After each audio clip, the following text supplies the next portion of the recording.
que é feita para legalizar o documento. Ou seja, o apostilamento tem a mesma finalidade, tudo isso que eu falei, de falar que essa certidão é da entidade e assinatura, ou seja, é a mesma finalidade. Porém, ele é feito por autoridade diferente e ele é formalmente diferente, com o mesmo objetivo.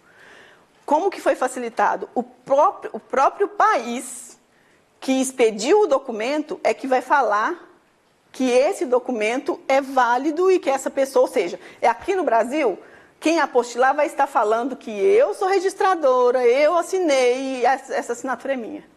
Não é o cônsul do outro país que vai falar isso, quem vai falar é a própria autoridade brasileira antes desse documento sair daqui. Então, eu tenho um documento aqui no Brasil e eu preciso que ele surta efeito na Alemanha e a Alemanha é signatária da AIA. Nessa situação, se eu tenho 2 países signatários da AIA, entre esses 2 países eu não uso legalização, eu uso apostilamento, porque é obrigatório após a vigência do apostilamento, é obrigatório para os 2 países que eles se relacionem através de apostilamento e não pode mais entre eles ter legalização, porque é obrigatório, justamente porque assinaram lá a convenção. Então, vejam só. Quando eu expresso aqui uma certidão de nascimento, eu, oficial, nós vamos falar que eu vou ter capacidade também de apostilar essa certidão que eu expedi, essa certidão que o usuário me falar que ele precisa que surta efeitos lá na Alemanha, por exemplo, ele já vai sair de dentro do cartório de registro civil apostilado. Eu mesma sou autoridade competente para apostilar esse documento. Eu vou estar falando tudo isso que eu disse que a legalização faz. Só que eu já vou expedir esse documento apostilado. E com isso ele vai surtir efeito lá no país, onde a pessoa for. Em qualquer país signatário da AIA, são 112. Brasil mais 111. Então, todos os países signatários da AIA vão se relacionar entre si através de apostilamento. Tranquilo? Aí o que acontece? Vamos inverter agora. É um documento alemão que vai ter que surtir efeito aqui no Brasil. É a certidão de nascimento lá da Alemanha, que vai ser trazida aqui para o Brasil, para que tenha efeitos, vai ter que ser transcrita, só que para ser transcrita ela tem que ser válida, e para ser válida ela tem que ser legalizada ou apostilada. Então, quando ela vem da Alemanha, a primeira coisa que a gente tem que olhar, é país signatário da AIA? Sim, então ela tem que estar apostilada. É país signatário da AIA? Não, ela tem que estar legalizada. Tranquilo? A legalização, a apostila da AIA entrou em vigor no Brasil no dia 14 de agosto de 2016. Documentos legalizados antes dessa data são válidos aqui no Brasil, porque não existia ainda o apostilamento válido aqui. Então, a partir dessa data, é exigido o apostilamento e apenas entre países signatários da AIA. Então, hoje a gente ainda usa legalização? Sim, com documento de país que não é signatário da AIA, independente da data, e sim em documentos legalizados, independente do país, antes de 14 de agosto de 2016.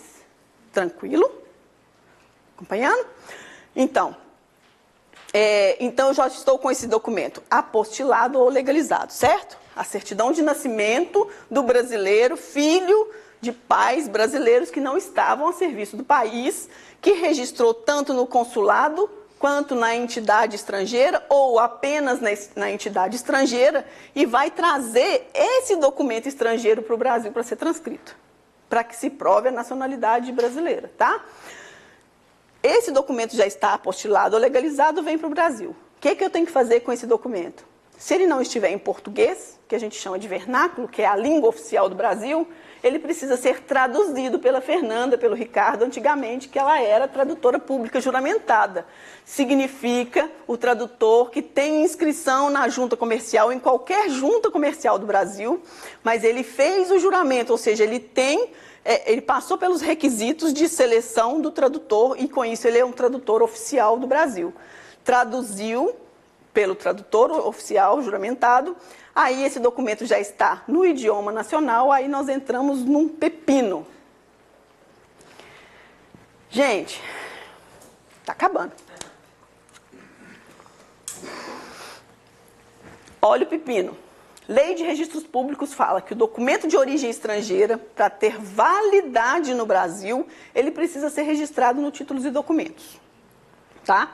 Isso não tem exceção. Só que veio a resolução 155 do CNJ, é uma resolução, nem é um provimento, e que é de 2010, e disse o seguinte, não falou nada sobre registro, falou tudo isso que eu falei até agora, sem falar do apostilamento que não tinha ainda, mas falou tudo isso que eu falei até agora, incluindo aí agora o apostilamento, mas não falou em momento algum que esse documento precisa ser registrado no RTD. E ainda, mas também não falou que estava dispensado esse registro. Omitiu, não falou nada. Só que quando fala de casamento, fala que em relação ao casamento que tiver pacto antinupcial, ou seja, se tiver pacto de regime de bens, aí precisa do registro no RTD. Aí nós temos, a dúvida está aí. A lei exige que esse documento, para ser válido, tem que registrar no RTD. A resolução 155, aparentemente quis dispensar, porque se ela diz que precisa para um ato específico, automaticamente a gente imagina que ela está dispensando para o resto. Não é isso? Só que ela não falou isso expressamente. Como que vocês imaginam que objetivamente a gente tem que responder isso aqui? Se não houver uma disposição normativa, pelo menos expressamente, em conflito com a lei, eu tenho que aplicar a lei. Hoje em dia, a gente até tem dúvida, que não era para ter, fica até distorcida a cabeça, a gente até tem dúvida de que um ato normativo do judiciário, conflitando com a lei, vai prevalecer. A gente até consegue hoje fazer isso. Mas pensar que não existe disposição normativa conflitando com a lei, que você não vai aplicar a lei, aí é perigoso. Então, o que acontece? Registra ou não registra no RTD? Registra. E qual que é o fundamento? A Lei de Registros Públicos, que não foi revogada. Ah, mas a resolução, se a resolução trouxesse, fica dispensado o apostilamento e a legalização a partir de agora, é diferente, mas não trouxe isso. Então, vamos considerar o registro no RTD, independente do documento, é um documento público, foi legalizado, apostilado, traduzido, vai registrar no RTD, pronto, esse documento está válido no território nacional. Válido, mas não eficaz.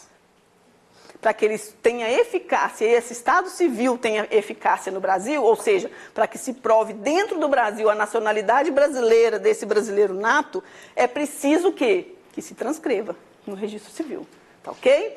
Então, o documento do cônsul vai ser transcrito direto, o documento estrangeiro vai ser legalizado / apostilado, vai ser traduzido, se não for em português, e vai ser registrado no RTD. Aí agora ele entrou no status de documento válido. Mas para que ele tenha eficácia, ele também tem que ser transcrito, tá? Agora, para dificultar, efeitos.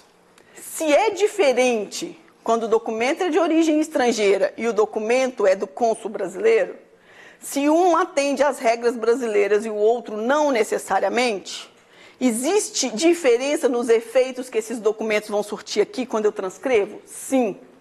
O documento que é feito pela autoridade brasileira lá fora, ou seja, foi feito dentro do consulado brasileiro, a certidãozinha de nascimento, registrou lá, quando vem para o Brasil e eu transcrevo, vai fazer com que esse registro, com que esse brasileirinho tenha a nacionalidade brasileira, ou seja, é um brasileiro nato, independente de qualquer condição.